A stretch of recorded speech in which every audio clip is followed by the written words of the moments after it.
So I think we can kick off now. It's 3 minutes past 11, and we have a good number of participants online this morning. And I just want to welcome you all here to the EU4Health programme information session, our national one.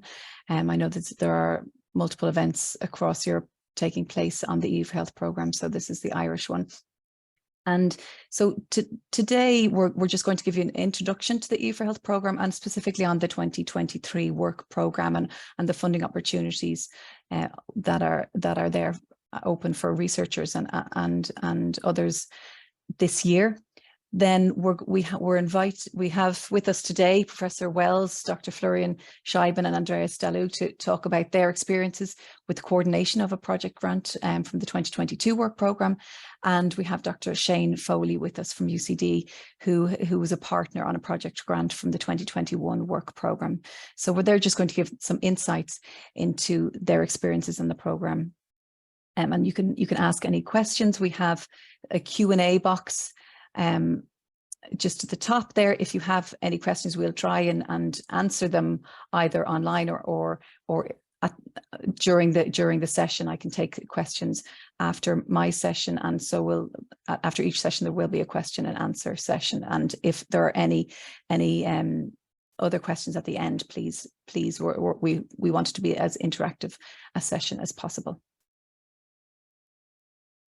Okay, so I just want to again welcome everyone here this morning, and I'm also joined here by others within my colleagues in HRB, Siobhan and Harriet, and together we are the EU4Health team.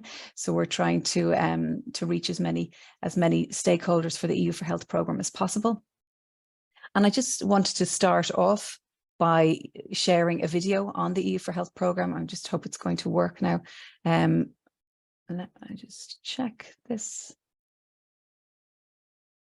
This should play. Just gives an overview of the program. But no, it's not playing ball. So we'll move on. So I'll just give you an overview of the EU4Health programme in terms of what it is. It's the fourth public health programme. There were 3 predecessors to this, but they were on a much smaller scale. So this current programme has a budget of 5.3 billion euros, and that's nearly 12 times the budget of the previous health programme. So it's increased in size dramatically, and I suppose it is a response to the COVID-19 pandemic. So there was findings there that the health systems across Europe were not strong enough to deal with this pandemic and cross-border health threats. So the idea behind the EU4Health programme is to really strengthen up the health system, but it goes beyond that. It goes to it wants to address all shared challenges across Europe, such as non-communicable diseases, and addressing not chronic diseases, all of these things that are shared challenges across the union. One I just want to highlight here that there is a new authority set up in Europe called the European Health Emergency Preparedness and Response Authority, called HERA, and this is featuring quite significantly within the programme. So a lot of the funding within EU4Health is ascribed to HERA, and this to kind of prepare member states for future health threats. So the scope of the project is huge, but there are, I suppose, 4 key objectives, and they are to improve and foster health in the union, to protect people from cross-border health threats, to improve access to medicinal products, medical devices, crisis-relevant products, and to strengthen the health care system. Now, so I'll just move. There are 10 other specific objectives. I won't get into these in detail, but I will refer to them later on. And so, as is the case with many European funding programs, the purpose of EU4Health is to support European policies and to support at a national level. So, unlike Horizon Europe, the EU4Health doesn't fund research per se. It does fund kind of the findings and the uptake of research and innovation results, such as pilot studies or best practices, but mainly it supports the implementation of European policies and best practice. So there are a number of policies that are relevant for the EU4Health, and I've just mentioned a few. I mean, ultimately, it's an instrument to pave the way to a European Health Union, and that's by investing in these urgent health priorities. So the European Health Union is the overarching policy. And then we have, as I mentioned, the HERA, the authority, and there's a crisis, and that supports crisis preparedness. We have Europe's Beating Cancer Plan, which is a significant policy for Europe, and there's €4 billion of funding associated with Europe's Beating Cancer Plan, and 1.25 billion of that will run through the EU4Health programme. It aims to support cross-border health threats and the pharmaceutical strategy, and also there's what was launched last year was the Healthier Together initiative. So it's an initiative on non-communicable diseases, which outlines a lot of recommendations and initiatives that could be rolled out across Europe. So the EU4Health is implementing some of those recommendations at an annual level. So again, unlike Horizon Europe, I suppose it's good to differentiate between the two. Horizon has biannual work plans, but EU4Health develops up a new work plan every year. So the 2023 work programme was adopted in November of 2022, listing out the full actions and topics to be supported in 2023 with indicative timelines. Now these are quite broad. So we are trying to hone in on those timelines. And now already we are starting work on the 2024 work programme, and there's an open consultation process being hosted by the Commission, and if anyone who wants to input into this on what people think should go into the 2024 work programme, I'll send on the link to that within the slides. So within this annual work programme, there are 4 distinct strands of actions. So there's disease prevention, crisis preparedness, health systems and healthcare workforce, and digital, and then with a cross-cutting theme of cancer. So again, the scope is quite broad. Sorry. And I suppose just to look at some of them in detail, under disease prevention, the idea is to reduce the burden of communicable and non-communicable diseases, whereas with crisis preparedness, it's to strengthen the health system's response, the health systems and healthcare workforce.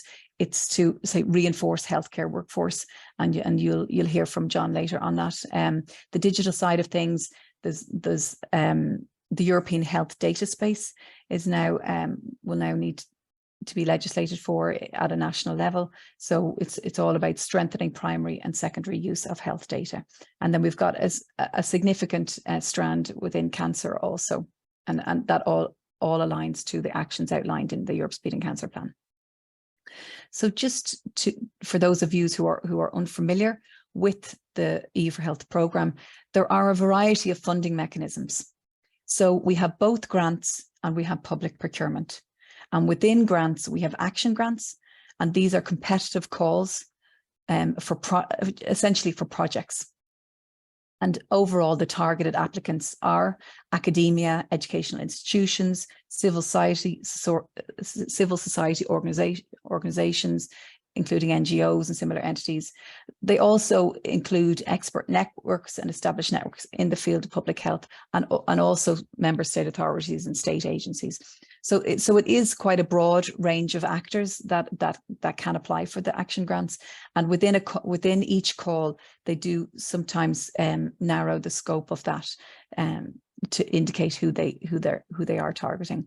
Direct grants are quite different. These are to member state authorities, so they're not open calls. So the nominations are made by the Department of Health to the Commission directly. And sometimes actors within universities get involved, but that will be done on a case-by-case basis. The next type of funding, which is significant within the programme, is public procurement.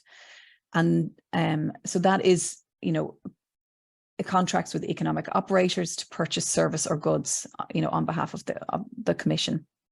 And all of these are published on the Tenders electronic daily platform.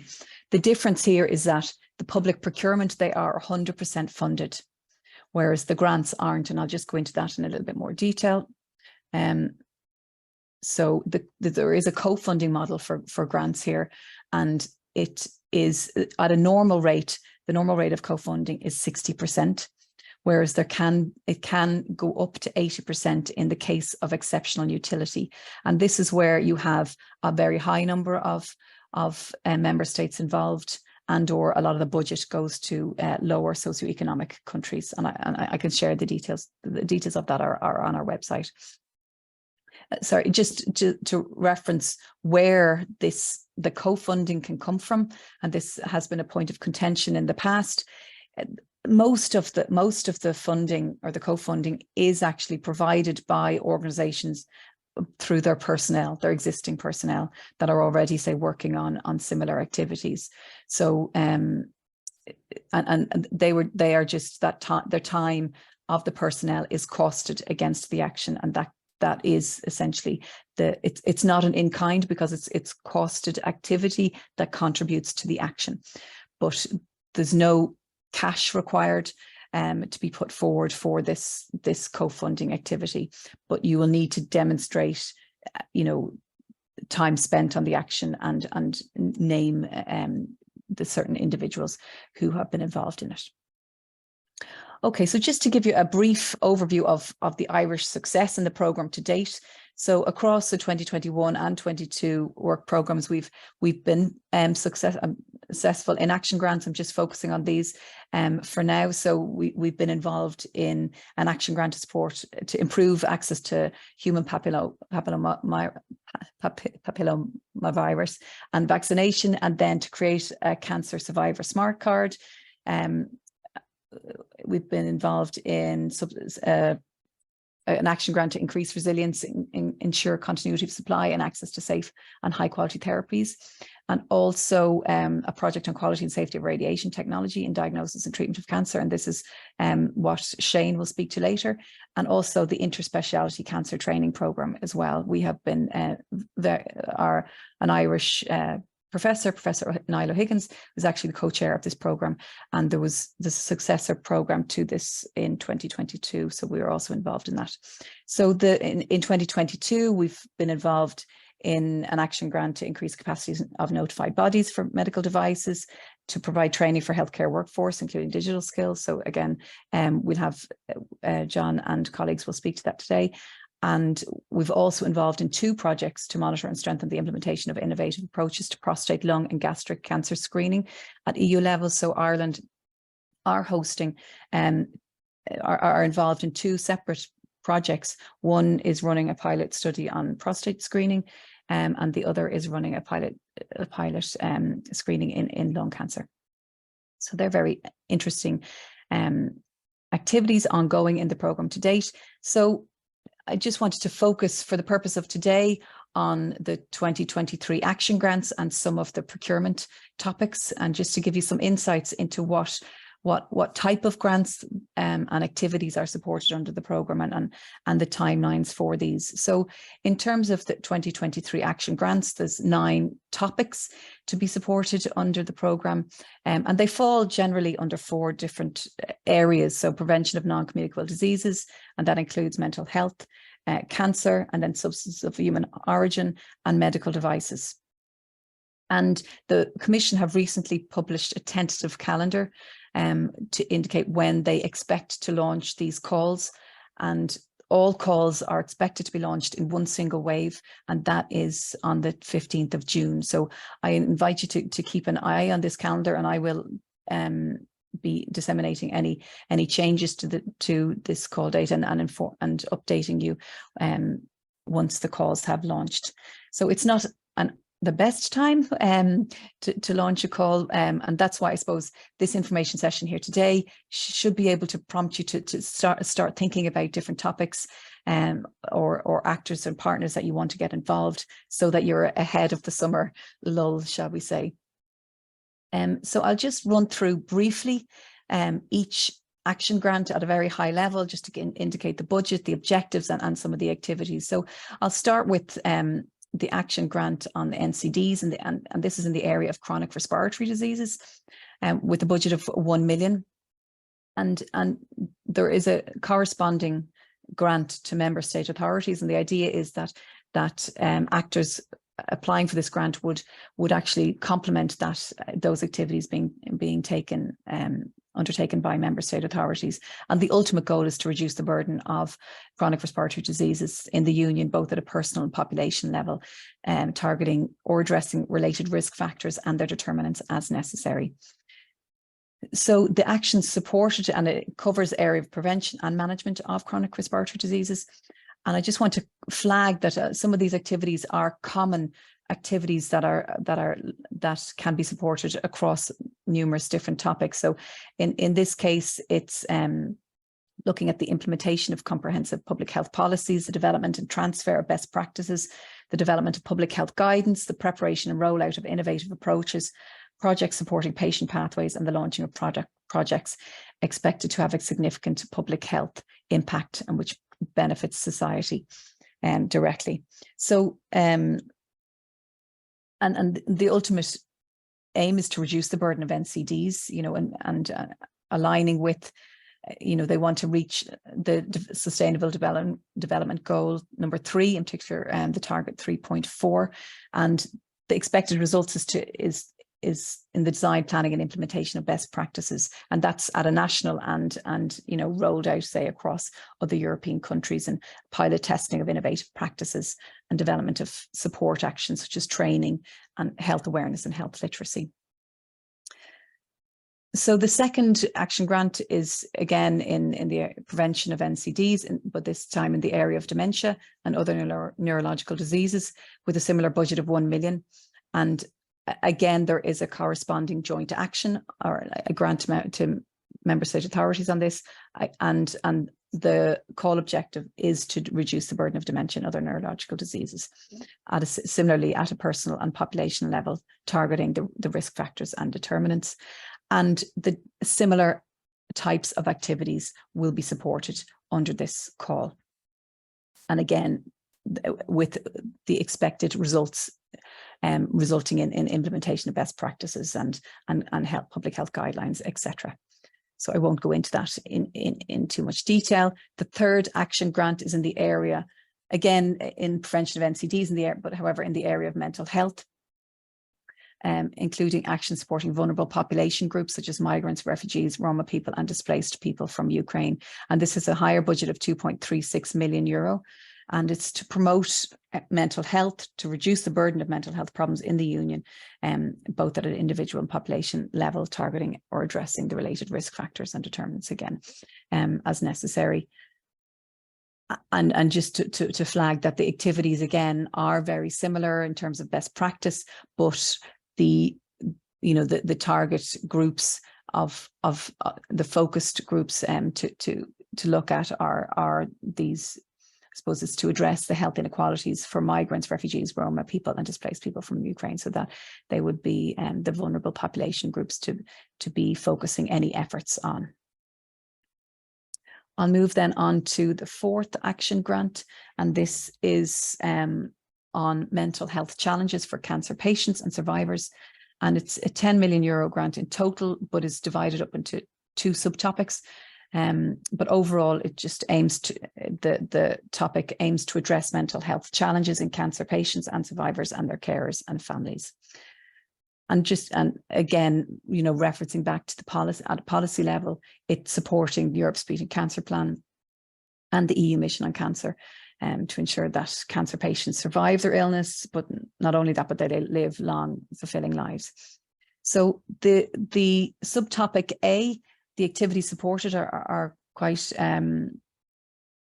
specific in that it's about systematic screening of mental health status of cancer patients, their carers and families, looking at the development of methodologies to support the identification of patients and their carers and families with risk factors for mental health challenges, and looking at piloting and further testing of these methodologies and transferability at EU level, and then looking at various supports and targeted interventions with the development of guidance and recommendations for professionals. And it is looking at support for both children, adolescents and young cancer, young adults with cancer also. The second subtopic is all around the development of a European code for mental health. And I suppose that's just to come up with a standardized, evidence-based, easy to understand, easy to implement for citizens about actions they can take for themselves and their families to reduce the risk of mental health problems. So it looks at the provision of psychological and psychosocial support to cancer patients, and a series of targeted interventions, and the development of a European code for mental health, with the idea that it will empower citizens going forward. Okay, so the fifth is in the strand of cancer, and it is to support the implementation of the strategic agenda for medical ionizing radiation applications. This is all related to SAMIRA, the SAMIRA plan, with a budget of 1.5 million. And the objective is to pilot clinical audit campaigns in member states in diagnostic and interventional radiology, radiotherapy, nuclear medicines, by identifying and bringing together relevant actors and resources. And related to the Europe Speed and Cancer Plan also. So activities supported is organising pilot audits in a single department or hospital, or single member state to coordinate audits in several member states. And looking at activities to scale up pilot outcomes into the broader health system practice of member states. So some of these topics can be very specific, and I think this is a prime example of one of these. And another specific one, this is now in the area of substances of human origin, and we're looking at, I suppose this came about because there was looking at an audit, there was a gap in this area of safety and quality in the area of breast milk and fecal microbiota transplant. So now they're trying to address this under the EU4Health program, and they're looking at it's split into two topics. One is on breast milk, one is on fecal microbiota transplants, and they're trying to get sector professionals to come together and to develop new guidelines and legislative requirements to I suppose to close in on this gap, and looking at how to allow the safe and effective and qualitative use of these therapies. And I suppose it's developing up a forum on breast milk and on these two substances, and developing common sets of guidelines, and potentially updating these guidelines in the future, and looking at an implementation plan training and dissemination program in this area. So it's quite specific, but it's looking at the coordination of this forum and bringing all the relevant actors together to discuss and develop guidelines in this space. One area, the seventh action grant, is really interesting on facilitating organ paired exchange. So there's a recognition that the Commission want to maximise the level of exchange of organs across member states, and using an algorithm that has been developed, and it's looking at applying this algorithm for matching donor patient pairs among participants. So it's looking at exchange schemes and kind of piloting this algorithm via a common IT platform between participants, and developing support protocols among participants to allow these transplantations to take place. And I suppose the ultimate aim is to facilitate organ paired exchange and more and better treatment options for patients, and increase their quality of life. So the eighth action grant is a program on orphan medical devices, and looking at in particular pediatric patients with a budget of €600,000. And this aims to support, say, NGOs or consortia that want to provide a platform for academic bodies, scientific societies, and lots of different actors involved in the development of orphan medical devices to come together to foster and guide the development of these, but specifically for pediatric patients where there is an unmet need. And the activity supported is looking at intellectual property advice, prototyping, engineering, laboratory and animal testing, grant writing and clinical investigation design. So it's quite a broad range of activities that are supported, but it's looking at facilitating the development, production and distribution of these devices for pediatric patients, and I suppose, you know, and supporting all the actions that are required to deliver on that. And it takes inspiration from the Pediatric Device Consortia Grants Programme that the FDA developed previously. So it's, I suppose, using the best practice from the States to inform how to go forward here in Europe. The access to medical devices for cross-border health threats is an action that this new authority, HERA, have identified as being important, with a budget of 1.75 million. And it's similarly to the previous call, it's to support consortia to provide a platform and bringing all the relevant actors on board in terms of regulatory, business and device development to look at guiding and advancing the advancements of devices for these specific cases in times of cross-border health threats, how to go about doing that. So they saw the absolute need during the pandemic for medical devices, but how do we react for the next case? So and it's looking what will be supported is development, production and distribution of these devices by providing advice, etc., on similar to the last one, intellectual property, prototyping, engineering, etc. Okay, so I think that is all of the grants, and I'm just going to move promptly on to the procurement action. So as I mentioned previously, there is a significant amount of procurement actions, and I know it's for academic researchers, it is a little bit different to writing a grant, and I know a lot of people have shied away from this, but there are opportunities here for people to get involved. And I suppose I would just like to urge you to consider this activity and see if there are any areas that would be of interest to you. So it's 160 million euro of funding to support procurement actions across all the different strands of the 2023 work programme. And some of these actions are managed by Hedea, some by DJ Sante, some are open tenders, some are framework contracts. So there is a little bit of figuring this out as well. All of the procurement actions are listed, and similar to the action grants, Hedea have developed a calendar for the procurement actions for the first set of procurement actions that are to run out during 2023. And I'm just going to run through the ones that are listed here on their website, because there's full clarity on the fact that they will be open, that they will have a publication date, etc. So the first is actually on mental health. And this may be I think this is a very relevant topic. This isn't in either of the work programs, either 2022 or 2023. It's using leftover budget from the 2022 work program to the value of 7.5 million euro. And it's all about training and exchange program for health professionals on promoting and preventing mental health problems.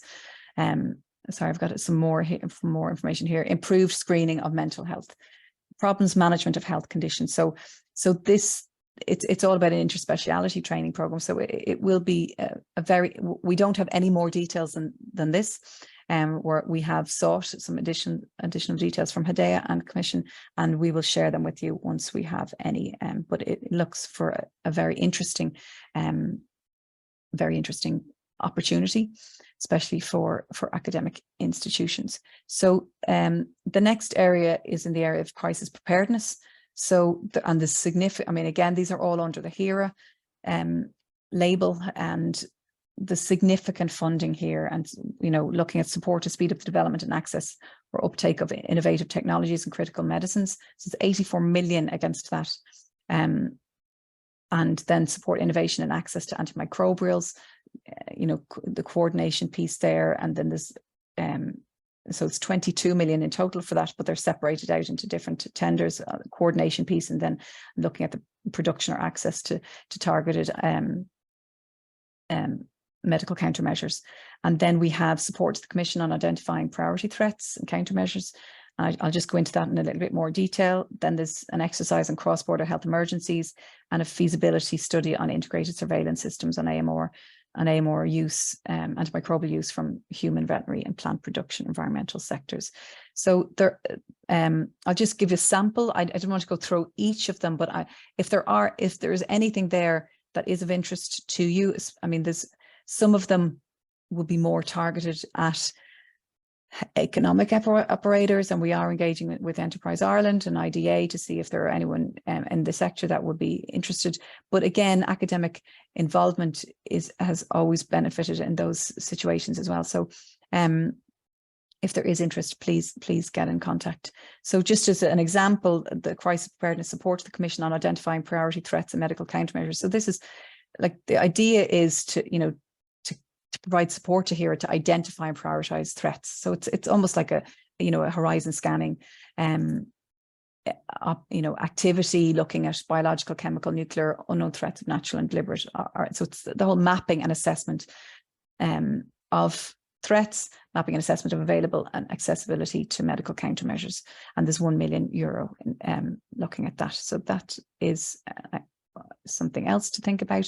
There is some cancer-related procurement actions, the use of sunbeds and cancer risk, the quality of life of cancer survivors, and capacity building to support the uptake of biosimilars in a multi-stakeholder approach. Again, 1 million, 1.5 million, and with upcoming publication dates either in June or September. So just, one of the things we would, think would be attractive to, say, academic institutions is a cancer study on the quality of life of cancer survivors, and looking at, addressing the lack of evidence on differences and disparities in the quality of life of cancer survivors between member states and regions, and assess the existence and effectiveness of initiatives implemented by different member states and regions to improve the quality of life of patients and survivors. So this is an interesting study to be conducted with a budget of €1.5 million. Then there are some digital topics, and it's all around, it's again supporting the European health data space, total €2 million there.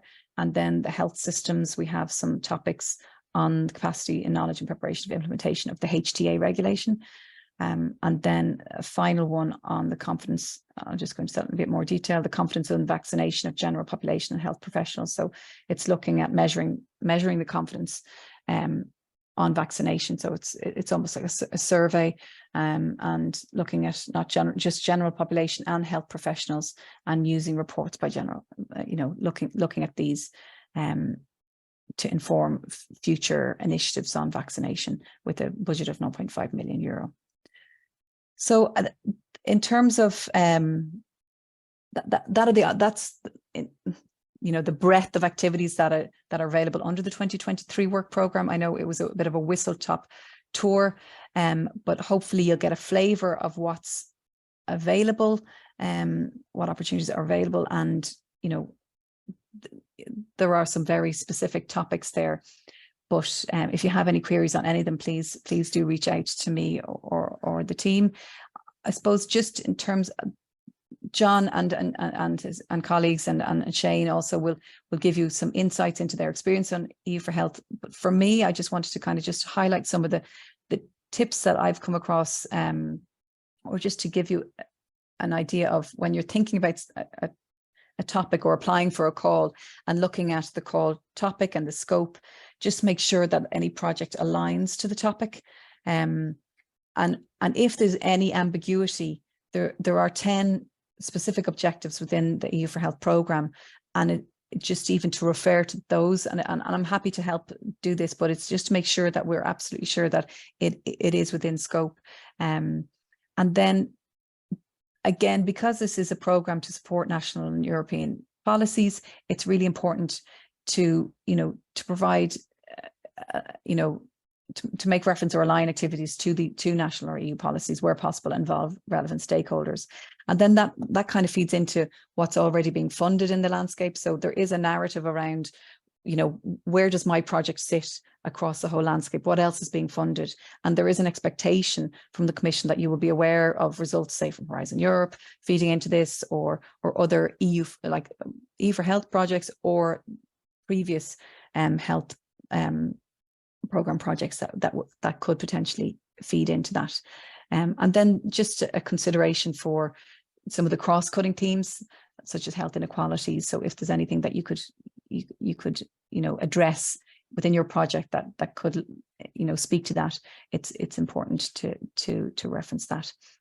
Just as a final slide, before I pass you on over to colleagues, I just want to let you know that there if you're thinking of coordinating a grant to any of these calls, that we're working with Enterprise Ireland, and on the coordinator support grant, which anyone who's applying to EU4Health can apply for, and we are looking at additional supports going forward. So I will update you on any of those.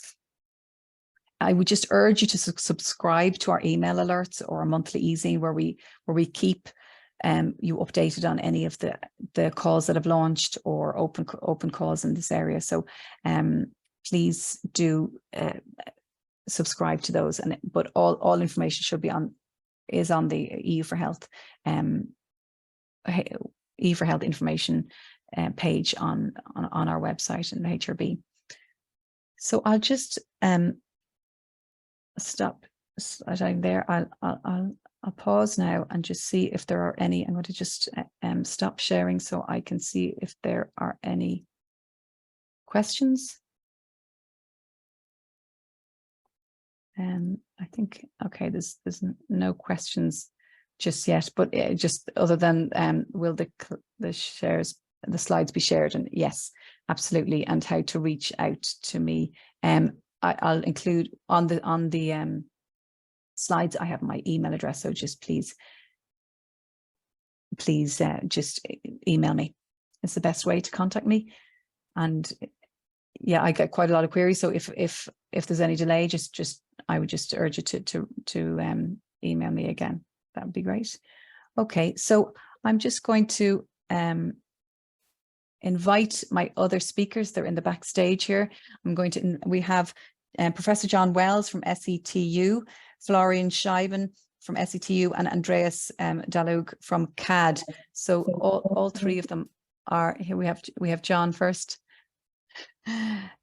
Morning, John, and thank you so much for joining us here today, Andreas and Florian.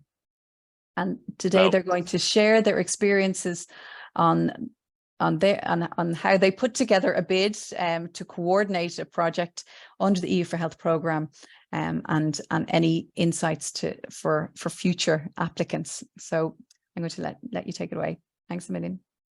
So thank you, Amanda. And just to reinforce, Amanda, is very worthwhile contacting when you're both developing a project and when you're negotiating some of the challenges once you've got the funding. So I'd emphasize very worthwhile to make contact with her. So we're going to talk a bit about our project, which successfully got funding, called DDS-MAP. And first thing I'm going to address is the importance of conceptualizing the project in relation to the call that you're addressing. One of the challenges that we first had to address was the density of the material that's provided in the call. It was one of the densest descriptions of a call that I have seen. So it's certainly was one of the first challenges in understanding the call, was its density. So you need to spend an awful lot of time on that. And the other thing to say about the density, it can, in terms of the descriptions and what the call is asking for, it can feel somewhat repetitive. you get this sort of sense that, well, they've already asked that, why are they asking for it again? But there are subtle differences that you need to try and read into it. There are actual differences from what appears repetitive. The second thing is ensure that you have a very clear concept and that you can explain that. Be precise in terms of what you want to do, why you want to do it, how you intend to do it, the impact, and the other bit is the sustainability of that impact beyond the call. So these seem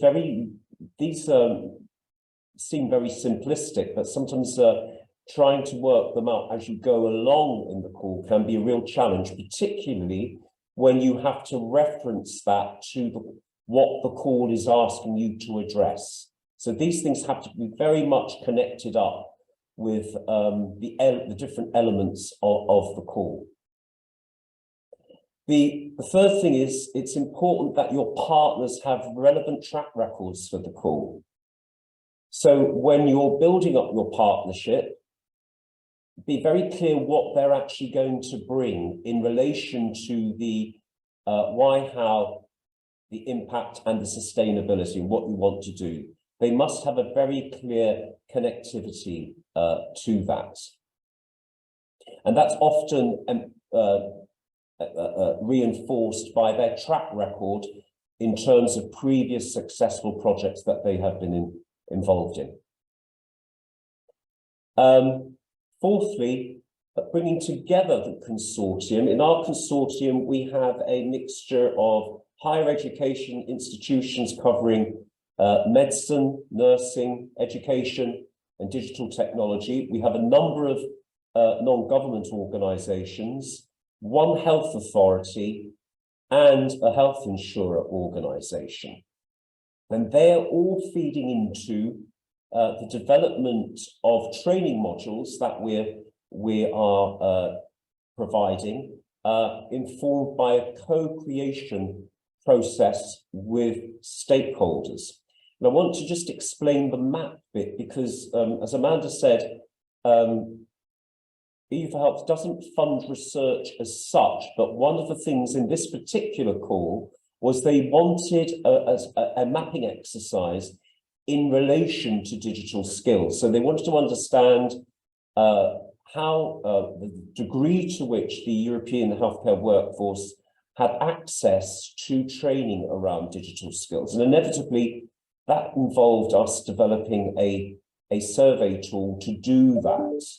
So it's almost like an audit of the skills profile across the European Union of the health workforce. So whilst they don't formally fund research activity, there will be things that feed into what you're developing that could be loosely classified as research. So what we're doing in relation to that mapping exercise is a form of auditing the skills level of the European workforce. So if I could have the next slide. So the next slide is about addressing the call elements in writing. The first thing, I would highly recommend that you establish a tight writing team. That will save you an awful lot of time in terms of ensuring a coherency to the narrative.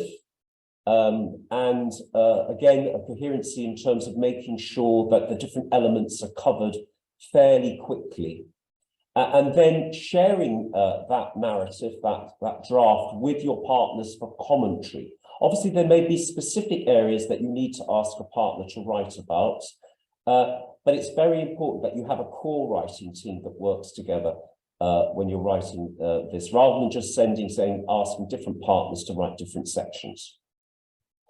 Secondly, make sure that your proposal addresses all the elements of the call, and this is a real challenge. We had to do word searches in relation to making sure that we're picking up on every single element of the call, and that's a real challenge in terms of the density of these calls. And indeed, even in that context of doing such a close analysis, we missed certain things. Proposals also need to clearly identify how they interface with European Union policy. And don't be taken in by this being, because it's called EU4Health, that you should only address EU policies related to health. Actually, it's broader than that. Clearly, the relevant health policies have to be raised, but you also need to consider other policies that interface with health policies.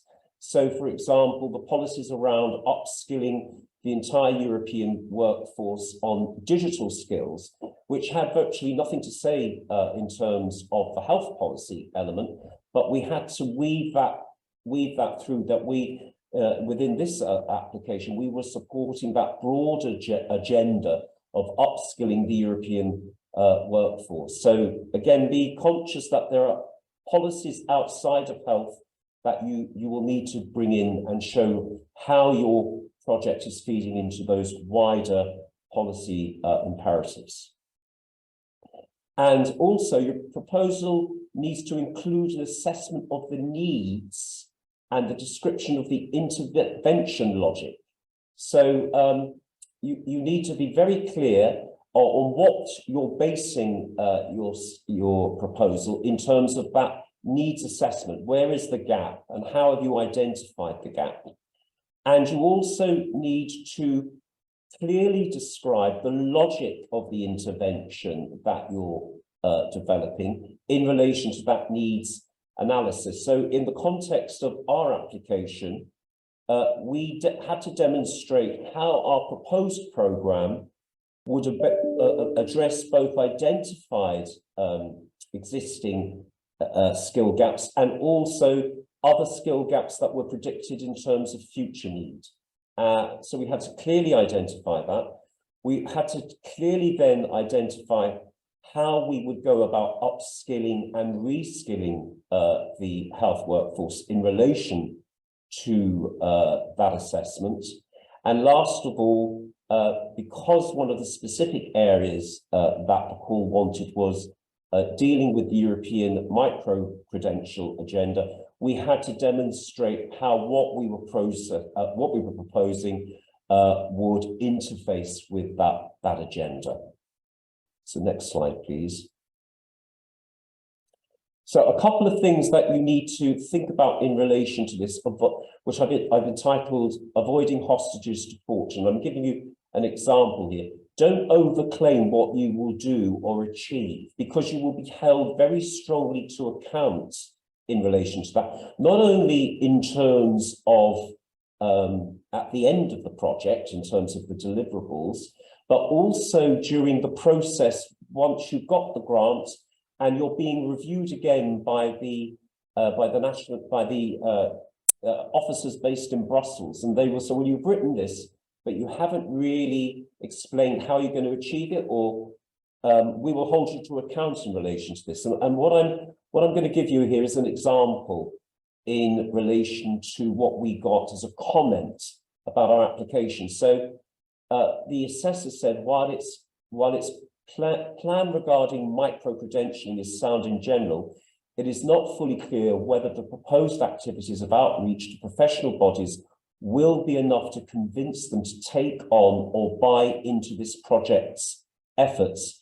Now, our response was to say that we couldn't guarantee that they would buy into the project's efforts. What we would do is engage with them intensely to highlight for them what we were doing, and also highlight to them how the project was congruent with European policy around micro-credentials, and that the fact that the project was congruent with that and was promoting European policy, that they needed to really buy into this. And that's what we said we would do in terms of the activity. But we were very clear in terms of our response to that we couldn't guarantee that regulatory bodies would take up the micro-credentialing agenda. And there could have been a temptation on our part to say that, you know, to implicitly imply that they would take it up. So we avoid those temptations in relation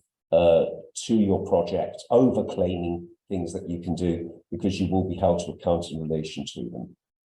So I'm now going to hand over to my colleague Andreas DeLuga, who's going to look a bit at the issues around financing. So next slide, please. Yes. Hello, and thank you for inviting me to speak here. And it's also showing you a good point about synergies in your consortium. John, as an Irish academic, is very good in the conceptual things, but he needed a Prussian businessman to drill down to what has to be done on the daily way. And so the first thing we did was sitting down still with the tight core writer team and say, which are the 5-6 main topics we have to deal with. The first 3, that's why they have a different color, is given by the program. And the changes from time to time, but the program tells you, besides the management, you will have to have a dissemination or a quality management or evaluation work package permanently. So they're given. The rest you have to think about. And if you have already said what are, in our case, the 5 main intellectual outputs, how they're called in some other programs, which we want to deliver, you can also make a rough estimation how they should be spread over, in our case, 30 months, which means 10 quarters. As a starting point to discuss with your consortium, because if you don't do, you will get a little bit of chaos, which I will speak about 2 slides later. So can you please go for the next one? Once you have done this, you can go down and start to operationalize it a step further. Define the main tasks per work package and be tight with that. Don't go, oh, that we have 15, 20 or whatever tasks. No one wants to know this kind of micromanaging, at least not the evaluators. We've already criticized that we have sometimes 10 tasks, so 5, 6 should be good enough because that's they want to measure a deliverable for each of them. Less they have to do, the more fulfilled is each one of them. And you make some suggestions to allocate per partner. So the first, the slide before, just the overview, you send out to the invited partners and they can say, yes, and we can contribute to this and this and this. And then you make this kind of rough distribution and send it around for discussion. And you don't have to do the first step. Please, for each activity, also think about what are the secondary costs you have, like what kind of travels you have. Do you need a subcontract, this dissemination, its publication fees, conference attendance, and so on. And when you have these, you can really start to discuss with your partners. Next, please. And the first step then you have to do is you have to start identify and deal with the ambiguities of cost categories. In EU4Health, they expect something like 6 categories: manager, senior researcher, junior researcher, research assistant, technical support, teacher, administration support are typical categories. But these are categories and not persons. Now each person has a different salary. You might have the same rank as assistant professor or whatever, but it also depends how many years you work in your job, what your real salary is. So please, for this, make or ask your partners to make an average of the people who fulfill these categories. Otherwise, you can't make a project cost plan. You can't draft your budget out of it.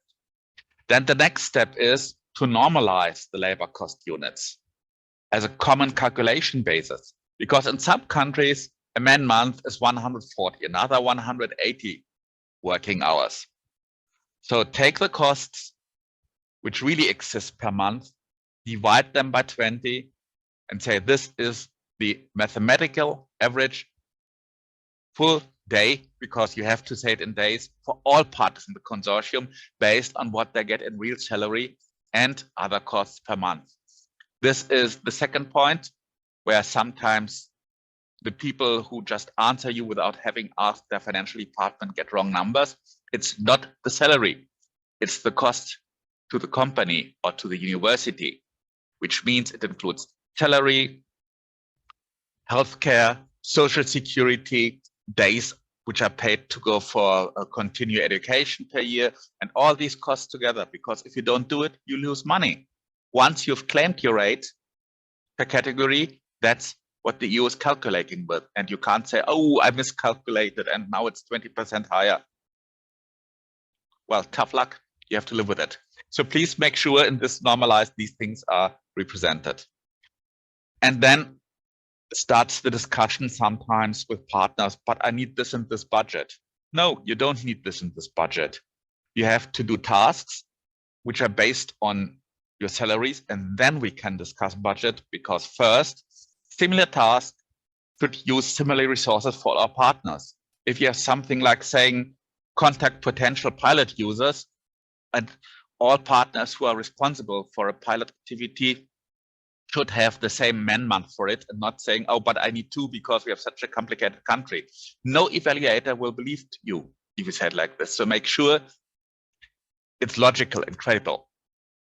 And only when this is done, you can allow budget discussions. Yeah, I can understand if a university tells me to do this 100%, I need to have half a researcher permanently working on it, but at the moment the budget only allows for 0.45. Yeah, then we can discuss if they take on extra work to get extra budget, the plan, but not just say, oh, because of this you get 5% more. So please make sure that these things are clear, because when you get the project, you will have to enter, Lauren will speak about a little bit later, contract negotiation, where all these things are reviewed and you have to prove where your numbers come from. So be sure that it's based on real life. Next, please. Then you get your first shock when you enter the portal and get the financial sheets. This little Excel sheet, which you see here, which is unreadable because of the number of data in there, is each line represents a full spreadsheet.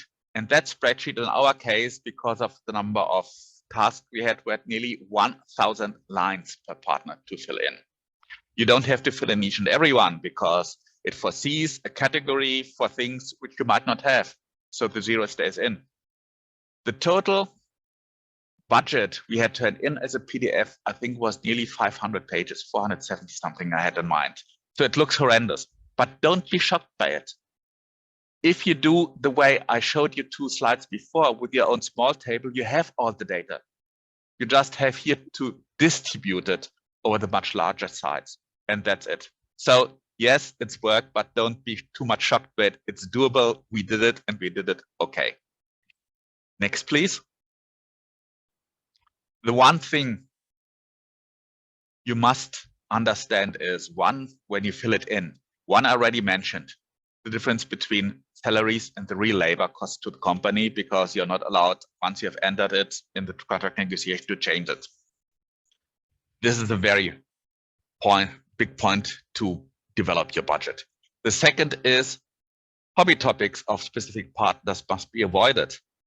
The call tells you what you have to do, and now, oh, it's very nice to do it also with virtual reality or artificial intelligence. If it's not asked to do, and if it's not critical, don't do it. It's not basic research in EU4Health, it's application. So apply things which are established and go for that.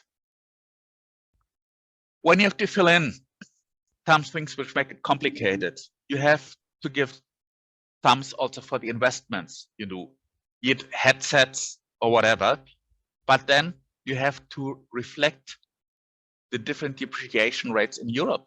In some countries, everything above 100 euro has to be depreciated, and in other countries, up to 1,000 euro can be written off immediately in the year you run.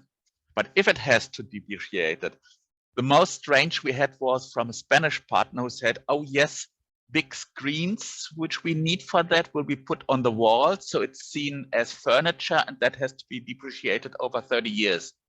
So they're only allowed to use 30 months out of 30 years to depreciate the investment they did in the project. So if you do it, don't do it at this stage. You will have to all redo it at the stage when you get the contract, because the EU will insist that for each country it's proven that's the way how it's depreciated. And the last point is, which can drive you crazy if you don't understand it, the EU tables work with several decimal points besides the comp. behind the comma or the full point in the English notation. That means, or that, as you see, this was copied from a German one, so the comma and the points are different in your cases. And I had to go 1 cent below what the sum gave me here, because the 36 cent is not 36 cents. It's 35, 6, 6, 7, 8, 9, whatever cents. And if you say then 36, the portal says, I can't accept the number, it's wrong. So please make sure in these cases, these rounding errors, you have to go below a little bit, or the portal will refuse to accept your data. Next, please. I think that might be Florian already. Yes.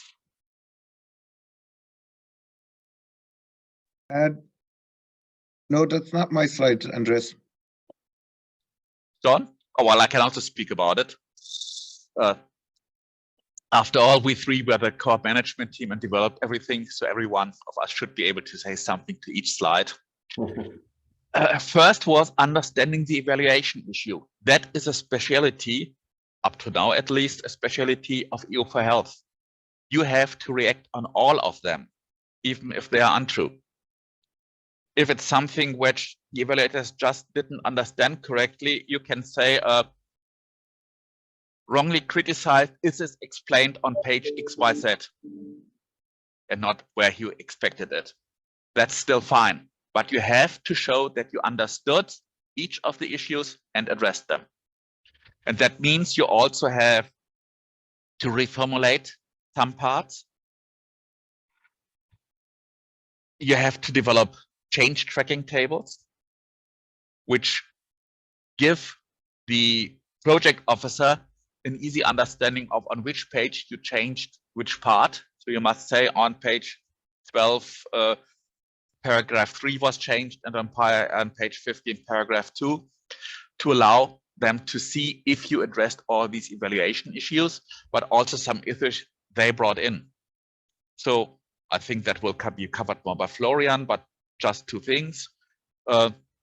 They said we had too many milestones and deliverables, because some of the deliverables are formal reports that don't have to be mentioned extra. Please take them out. And we don't want to check so many milestones, make more consolidated milestones instead. So we nearly halved the number of milestones we have to report on. These things is work which has to be done, still unfunded, between the provisional acceptance of the project and the contracts being awarded.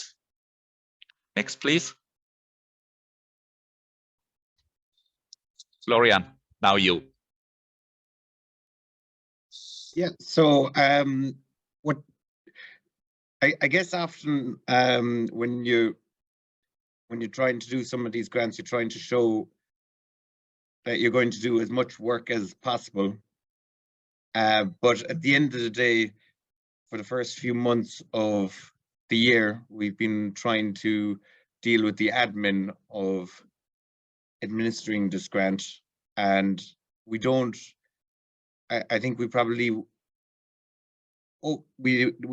engaged in a bit of overkill with the amount of milestones, deliverables that we put in, and the office doesn't want to have that many because it also creates an administrative burden on them. So I would limit as much as possible deliverables, milestones, even with the risks, the bare minimum that actually makes sense, having it as an agile as possible. There's no need to invent new milestones, new deliverables, just to show that you're doing more work. There's also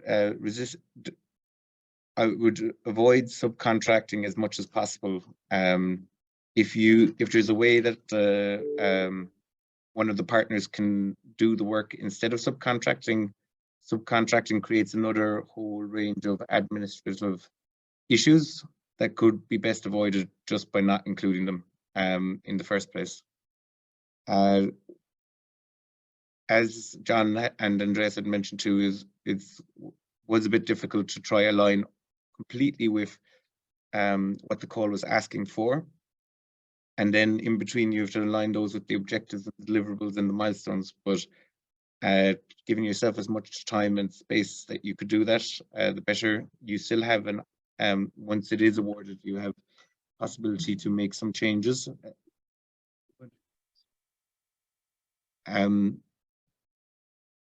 Sorry there.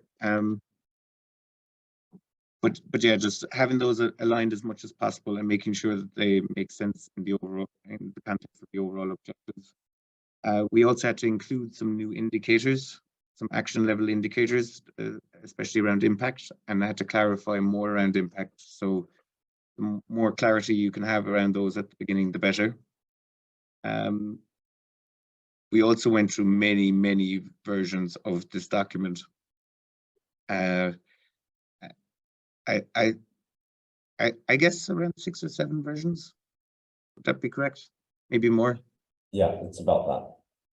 Including removing the call text within them, making changes, making amendments, and then aligning it with the page numbers, and then having the page numbers aligned once you've made the new changes.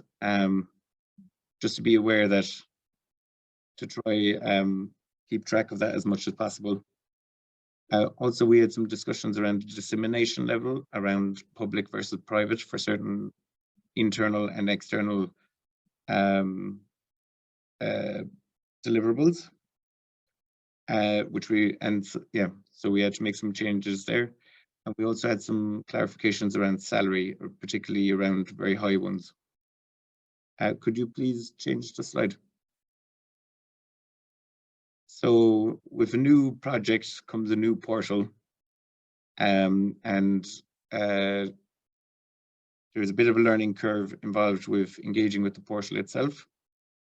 It has a system of a traffic light system where it shows you when things are red, green, or orange, or when you've completed all the various steps, whether it's from partner level, whether there's a document missing around the budget, whether the budget aligns with the inputted budget.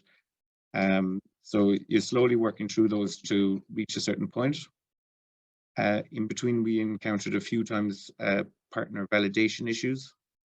So it would be good to check as much as possible. I think there were 3 partners that had validation issues. One around being a statutory authority, one around financial reports and not aligning with the national legislation and around tax clearance, and then one around separation between 2 entities that were registered under 2 different PICs. And that actually stalled the contract quite significantly. So if that can be avoided, that would also be great. There's a lot of time involving aligning the financial data with the portal figures. Myself and Andreas went through quite a bit of changes in between with PDFs and Excels.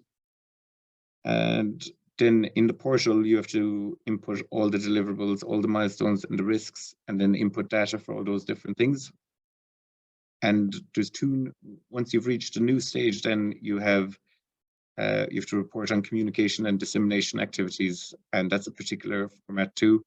And you have to report on events, and gender is one of the number per person identified in certain genders is a part of that, just to be bear in mind. Could you put it on the last slide, please? Or not, second last slide, sorry. So there's frequent cycles of back and forth. Once you've finished one stage, and it comes back to you, and then you have another thing you have to deal with again. Then there's deadlines in between.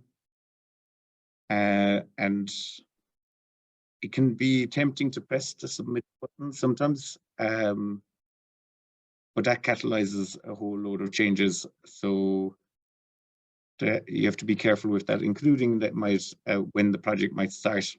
And it needs to revert back to the office and go back and forth once you press that button. So just be careful about that one. Could you put on the last slide, please? Okay, so one of the things we could have been quicker on too is thinking around the consortium agreement, because that can take quite some time till it goes through all the partners and through all their legal teams.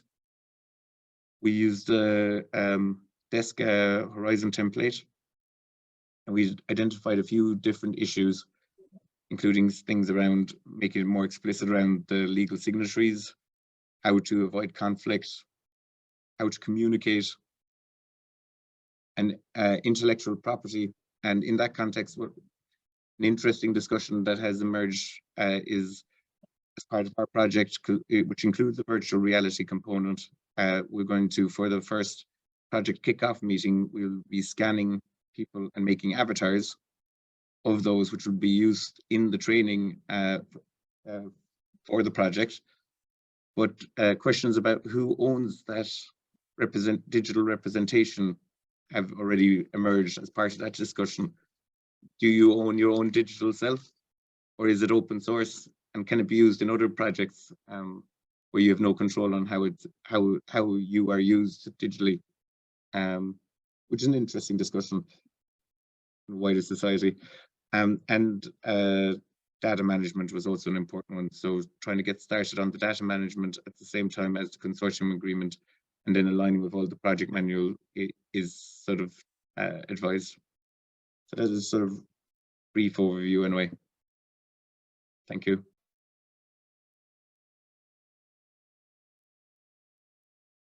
Thank you, John, Andreas, and Florian, for a hugely comprehensive presentation and invaluable advice for everyone on how to embark on coordinating a proposal for EU4Health and a project. And I suppose it never underestimate the amount of work it takes to coordinate a grant. It isn't for the faint-hearted. I know myself and John have spoken about it. You almost need a dedicated project manager to do, to really keep on top of everything. But I think there's a lot of steps, but you seem to have mastered it, and there's a lot of lessons learned. I mean, there's some excellent points there from yourself, John, about the scope and looking at the gap analysis and the landscape, because that is critical, and it's been said by many colleagues in the Commission at various meetings on my side. And then the policies, you're so right, it's not restricted to health policies alone. And even one of the open calls that are the chronic respiratory diseases refers to the Zero Pollution Action Plan. So it's looking, again at that that kind of broader context as well. And then I like Andreas's wording, tight on tasks, because I think you really need to keep it, like, a task means a deliverable.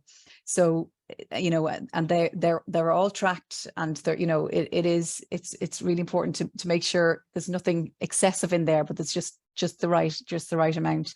But and the advice on financing, I mean, I know, Andreas, we were back and forth on the, what do I do with this Excel?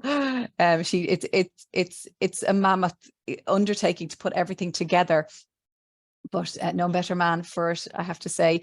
But I think your advice really shows, for those of people that want to join as partners, why you're asking them to to come up with an average, and to like, there's obviously a span of different salaries, but just to simplify it down so that it's actually manageable at a coordinator level. I mean, I think that's for both people that are thinking about coordinating, but then from the other side, when you're trying to input into it. And I just, because I do the indicators, because I know in each call they have specific indicators, and it's not in the work program, the specific indicators. So you were asked to add more. Can I just ask, you were asked to add more to align to those specific indicators, was it? There's action level indicators, something along the lines of a certain percentage of people increase their a capacity or understanding of digital skills after the training. Something. And just to say, in relation to those additional indicators that they added, no extra money, of course, came in relation to that. Yes, yeah.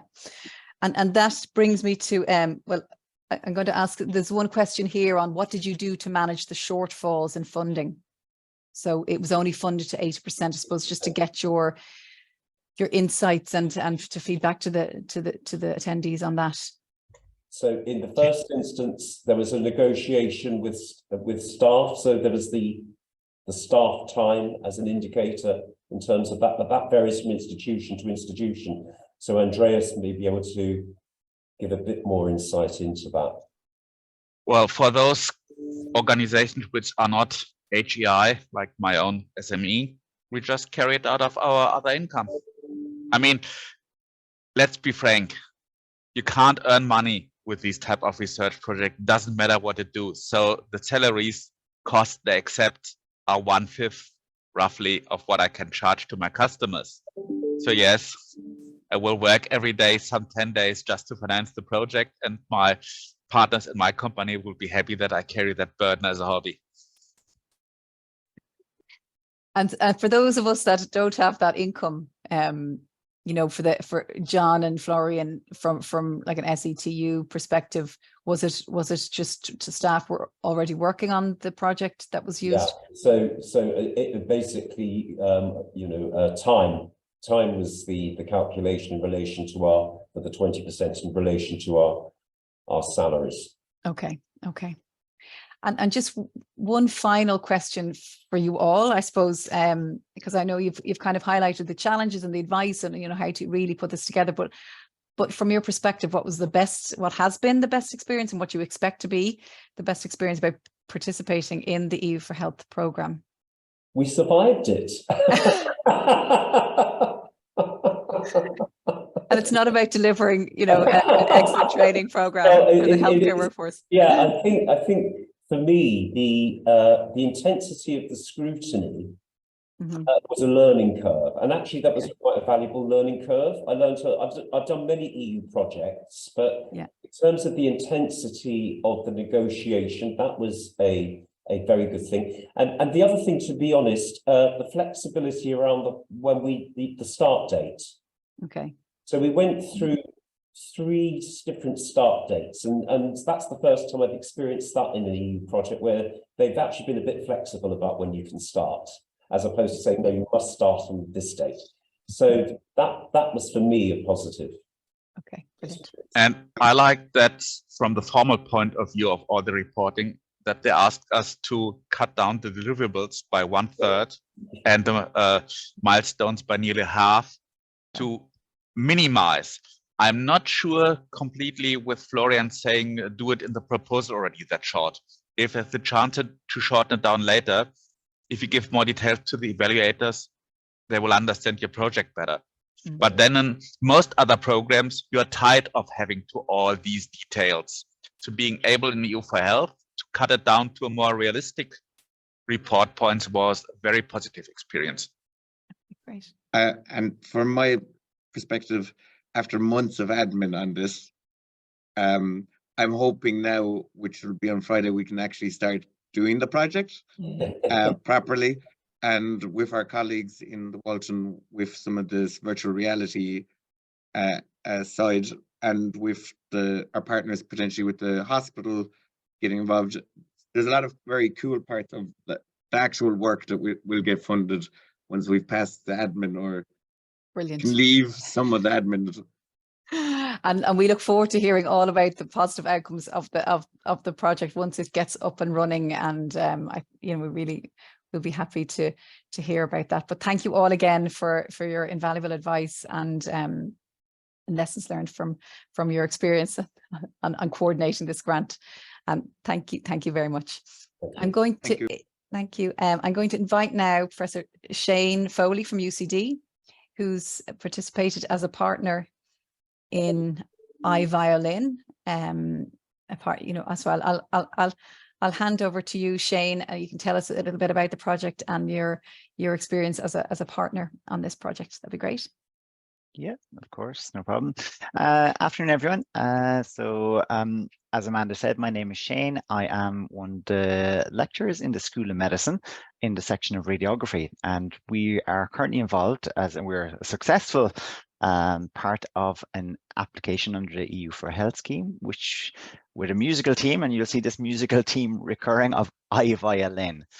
So really, I hope to just, I'll keep it as short as possible, keep you interested, just give you an overview of what we've done, maybe some lessons we've learned from it, because we're really actually only in the very early stages. So we're still only in the first 6 months of this project. So I'm sure there's plenty more for us to learn along the way. But you'll see, my area of focus and my area of research is in CT scanning. So most people, just give you a bit of context, most people will be familiar with CT or CAT scanning because we use it as a diagnostics tool, and we use it an awful lot for oncology patients.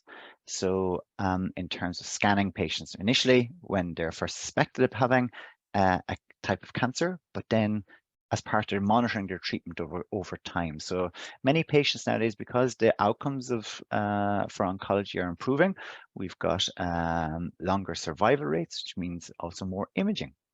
So this is a good thing, but also we also know that imaging can have a potential downside in terms of the amount of radiation people receive over the course of their lives, and that has some potential negative effects as well.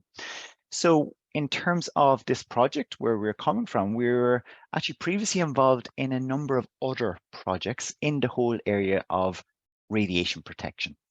And that's one of our key research areas here in UCD. And this is one project we finished last year, which is looking at implications of low dose radiation on populations. It was a 5-year project as part of the EU Horizons 2020, and it was a 10 million funded project, so it was quite a long time. But the good thing about that project and also others is that we got involved with a large number of partners.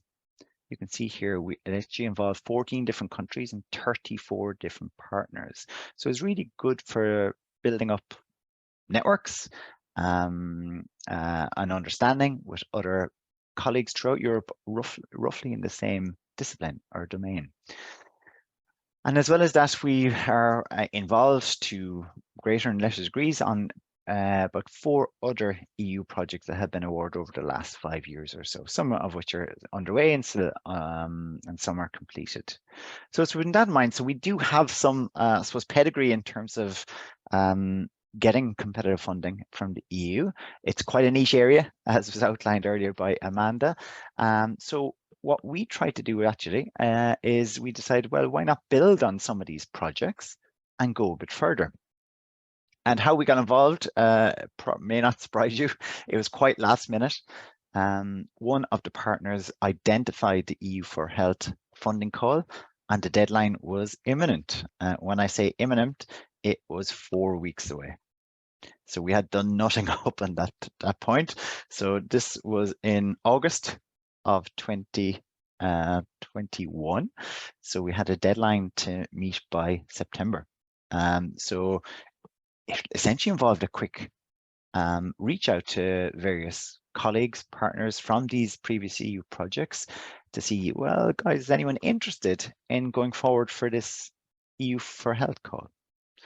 And a number of people put up their hands. So we end up getting 10 different partners from a number of different EU countries, all who said they would be interested. We kind of looked to agree on maybe a team or focus.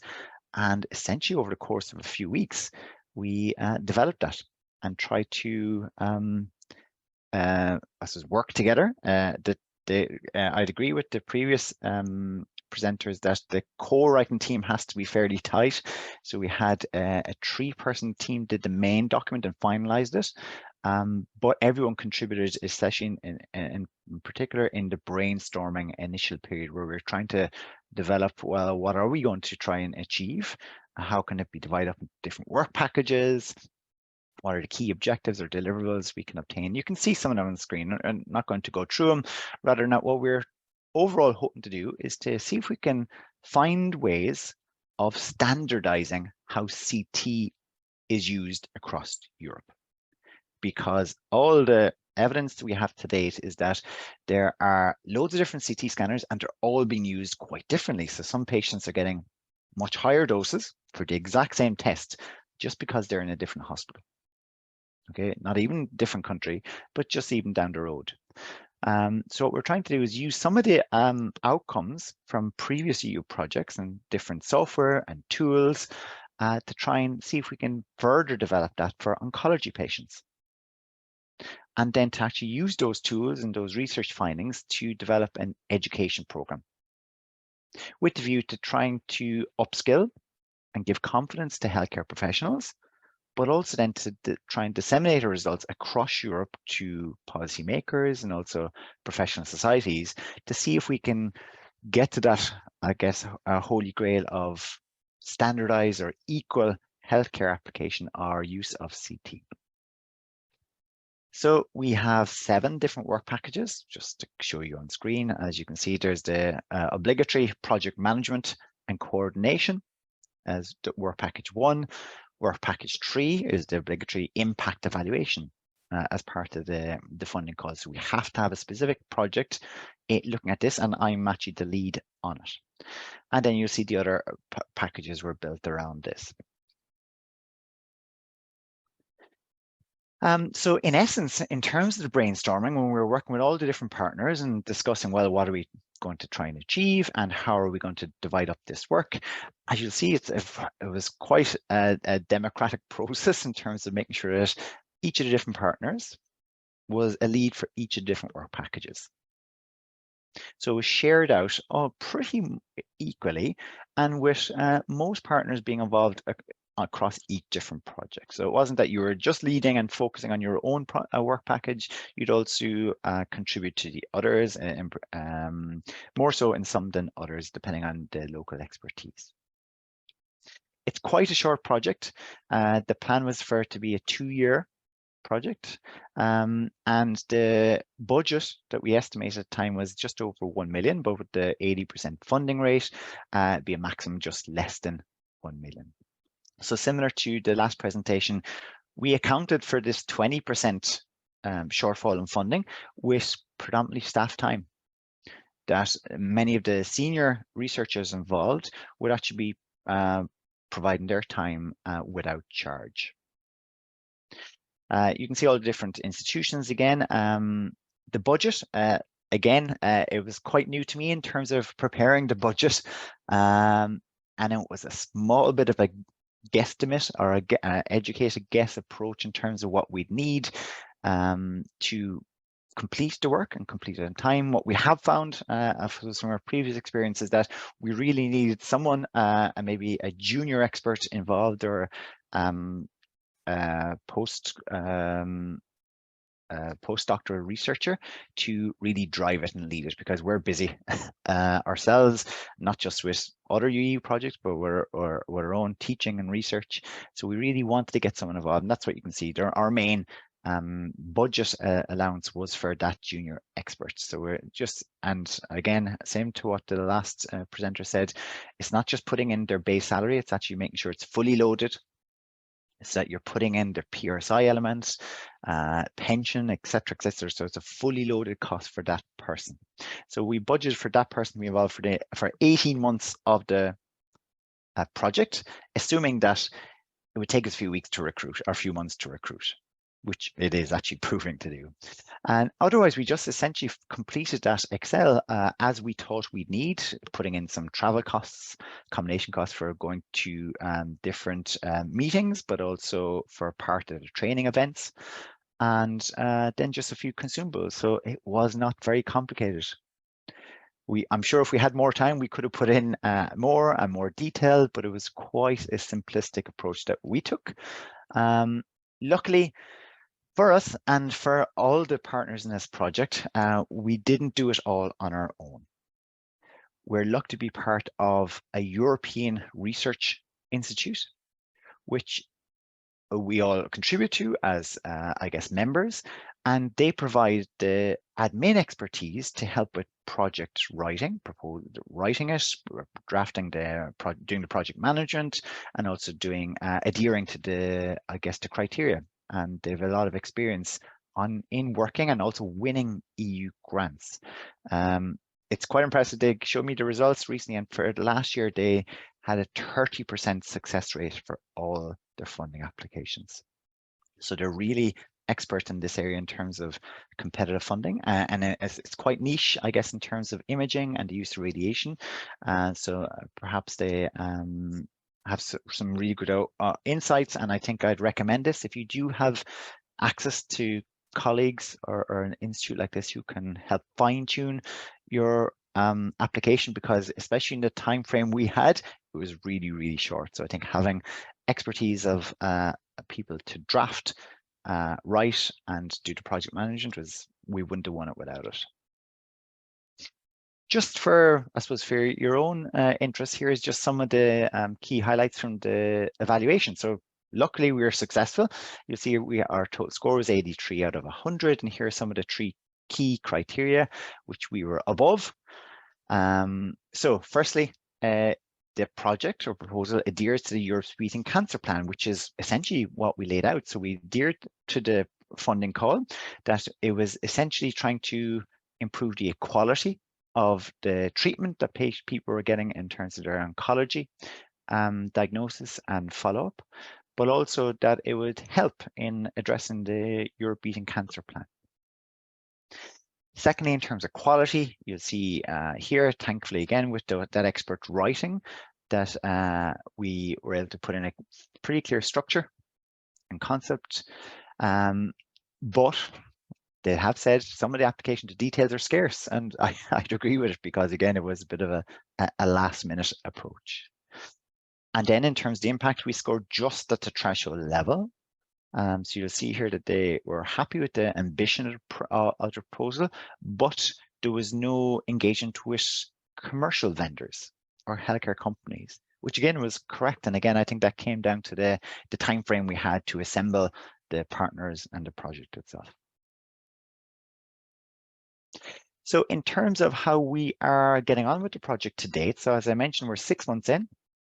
A lot of, I suppose, one of the key parts I would stress in terms of running a successful project is to have really regular project management meetings. And we've done this by having essentially a management board who meet monthly.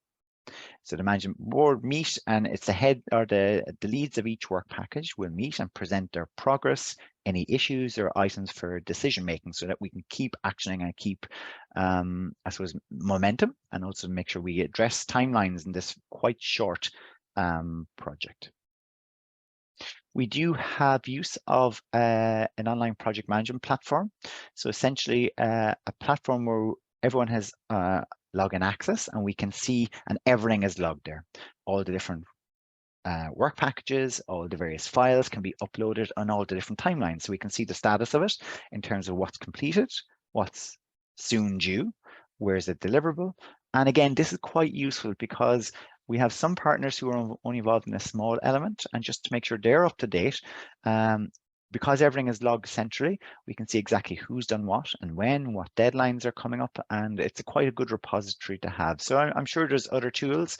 Even you could use a type of Google Drive folder, but we find this quite good in terms of logging everything that we're actually doing. So in terms of lessons learned, I would suggest, and agree with Amanda, start early. I know there's an upcoming call now starting in, or launching in June, and to start those discussions as early as you possibly can, because that allows you to get the detail into your proposal, and often, and then as well, that will help you with the successful completion if you are awarded the funding. So you'll see here what our timelines were. We essentially had just 3 weeks to assemble this full draft and get it submitted, which I wouldn't recommend. Also important to get UC Legal on board, because we were lastminute.com, I guess, in our approach to it. It took a while for us to engage with the right people in UC Legal, especially when to get approval at a university level, and to make sure we can get legal signatories in place. And there was some delays that there was a bit of stress over. So again, make sure that locally your institution knows exactly that you have submitted and what would be required.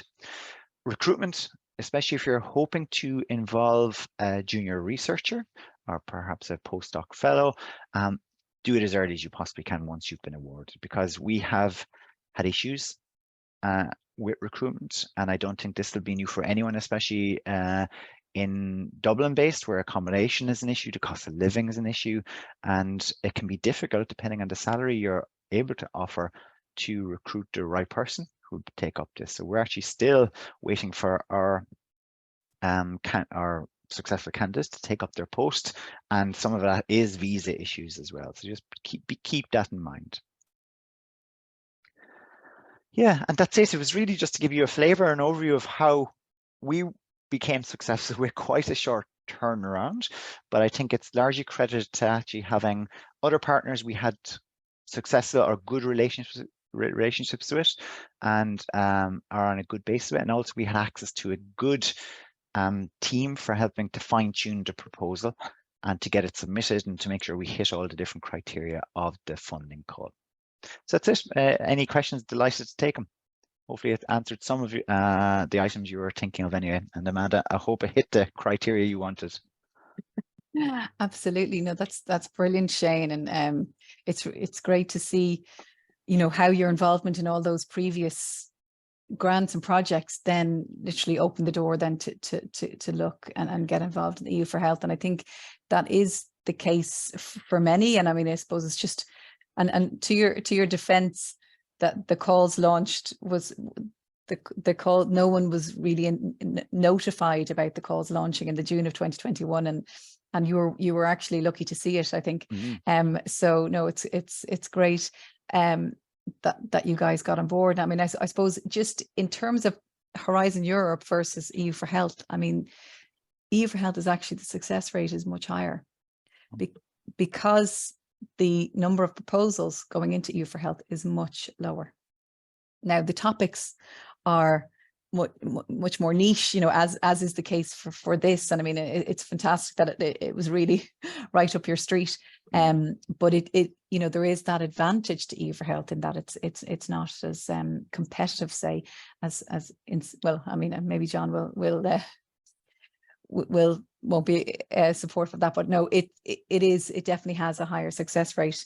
But no, I suppose I think you're right in flagging there the value of having that Institute for Biomedical, you know, Imaging Research, that, you know, they're kind of almost like an engine for driving, you know, bringing grants together, and there is that for a lot. Like, I suppose it's just to, you know, encourage people to sign up for just different European membership of different European groups, because there is that across the board, that it'll often be a European institute. So for some of the cancer calls, some of the other ones, there's a European cancer organization that was coordinating the delivery of those, and they have a very good relationship with Ireland. So it you know, that's how we got involved in many of those. But and just to mention, just for others in terms of practicalities, I think our membership at that institute is, I think, a couple of hundred a year. Okay. And since they've started 8 years ago, I think we have been successful with 4 different projects with them. Wow. Already. Yeah. So it's quite a low, Yes. I suppose, expense for the success that we've actually gotten with them. And not only that, their job is actually keeping out for these calls. So it's actually, they informed us, actually, guys, you might want to think about this. Yeah. We would have missed it ourselves. Yeah. So I think No, that's brilliant. that alone is really helpful. And it's interesting to, I really enjoyed seeing your evaluation report, as sad as that may be, just to see that, you know, that having all the relevant stakeholders on board is critical. So, you know, they said that it was where your proposal fell down somewhat, that you hadn't reached out to the commercial vendors, and I suppose it's just it's really important for proposals to, you know, to make sure that they have all the relevant stakeholders involved. And I suppose I was supporting some of the partners here in Ireland for the lung cancer screening pilot, and we got on, you know, I reached out to the National Screening Services and the National Cancer Control Programme to inform them of that, and they're now involved in that. So it's actually, and they're linked with policy. So it's all about trying to make it as relevant as possible. So no, that's really, really good advice to, you know, to kind of flag that as a potential pitfall for going forward. But well done for getting done. 4 weeks, that's impressive. Must have been a fantastic helter-skelter, especially during the holidays. Yeah, I know, and their timing isn't you know, the commission head off on their holidays for the summer, but we'll all be working hard trying to prepare applications for this. But look, thanks a million, Shane. I think that's been really helpful to see your experience today, and I hope to hear back, in the future about how, the outputs of this and see how it's all going. But I don't see any open questions here. I think we're slightly over time. But I just want to thank again my speakers, Andreas, John, Florian and Shane, for coming here today and to share their really invaluable lessons learned and experiences on the EU4Health program, because I think it's, almost doing me out of a job in terms of how best to put a proposal together, because it really is first-hand experience here. So I really am grateful for your input here today. And I have one question for yes, the call, if you're no interested, if problem. someone else is coming. Yes. Because I have one topic where I'm not sure if it's a Horizon topic or here. The problems we have with burnout in businesses outside of the medical sector, but it's a big cost to the healthcare sector. According to forecasts from the World Health Organization, more than 50% of managers will suffer from formally recognized burnout by 2035. That's their numbers. Momentarily, we are around 1/3. So is developing support for those employees part of EU4Health, or should we stay in Horizon with this one? What I would encourage you to do is to, there's an open consultation for EU4Health at the moment. I will send you the link directly, and you can suggest this as a potential topic for future work programs. It's already nowadays billions of costs to the health system of Europe every year. Yeah. And several of my colleagues from business schools are interested in the topic. Yeah. John and some other medical also involved from their point of view. But up to now, we always only thought about Horizon. Perhaps that is a future topic. I think even a procurement topic. It's very, very likely. It's very much aligned to the types of topics and the overall objectives of EU4Health. So I would highly recommend that you provide that input to the Commission. Super. If you send me the link, I will be happy to formulate something. Fantastic. And I'll include the link for everyone on my slide, so that if anyone has any topics that they want to put forward for the EU4Health, that there, just a reminder that the consultation is open till the 8th of May, and they can formally submit something there. But okay, so I'll just thank everyone again for all their inputs. And if there's no more questions, or if people want to follow up with me after this information session, happy to take any queries. But thank you all for your time, and have a lovely rest of the day. Thank you so much. Bye now.